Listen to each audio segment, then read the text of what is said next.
art, it was by pure accident, pure mistake. I grew up in a small town and thought about becoming a professional volleyball player. That's where I was like, I'm gonna become a beach volleyball player. I ended up, I think, discovering color and pattern, and I couldn't get enough of it. And it's very difficult to think about a career or think about a future back then in the great big world where you're like, oh, color and pattern, given what we had for rural education. And so I was moved to the city, to Saskatoon, where I took an art class for the first time, and I had an art teacher who just blew my mind. I didn't know you could be an artist. I didn't know, like in a small town, you kind of grow up and you're gonna be a teacher, you're gonna be a nurse, you're gonna be a social worker. And so when coming to the city and learning, oh, there's something called an artist, what is that? It seemed romantic, but completely impossible. And I really love the idea of teaching too. And so teaching was the one place that I could find voice.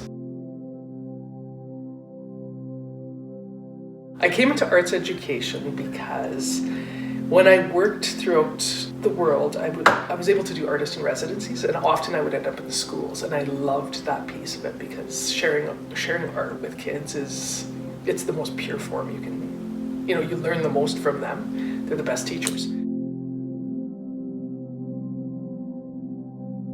A very simple answer. Jay Wilson phoned me and said, would you be interested in doing this? And I said, not in your life, because I can't teach adults. I was so scared to teach adults. And he said, I'd really, really like you to try one class. And so I had to put my art practice aside just a little bit. I just pushed it over. I taught my first class, and I realized that that's all I ever wanted to do was teach teachers how to teach art. And not skill-based necessarily, but mind-based.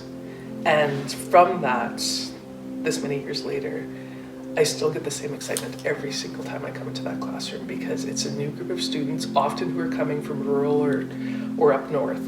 And they may have arts education in terms of like that skill-based, I know how to paint, or I know what these things are, but it's the way in which they're thinking about creativity that I really like to challenge. And then how do we bring that into the classroom situation that we have now, more than ever? I learned about how to form relationship and how other people can help you clarify what you're trying to say. So I think that would be my takeaway from my time in post-secondary education, and in particular the U of S, was and still is about relationship building. And that's what I do with my students. And I think that's so much of why I love working within the college, is that it's about bridging possibility for people. I mean, it's student driven. Like you can't say thank you enough to students, because it's something like they're the ones that we serve. My students say thank you all the time. That's enough. But this was an honor. Going to class every day is enough. And I know that sounds like as cliche as possible, but when you create a classroom environment and you actually see your students for the people they are, that's enough of a reward and enough magic to last a lifetime. But I do wish that every single student that I have gets one of these, just so they can feel what I felt when I found out. It was, it's just pure gratitude.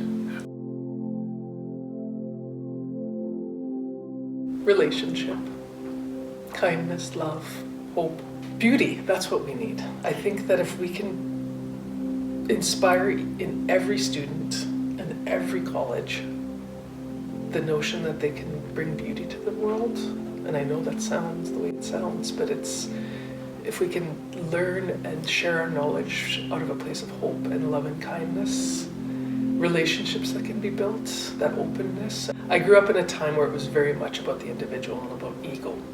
And I don't see that in our generations that are coming now. I see community, and I see advocacy, and I see hope in a way that speaks to why a university exists within a city and within a province and within the world. It's to create possibility and beauty and and be truthful in its nature.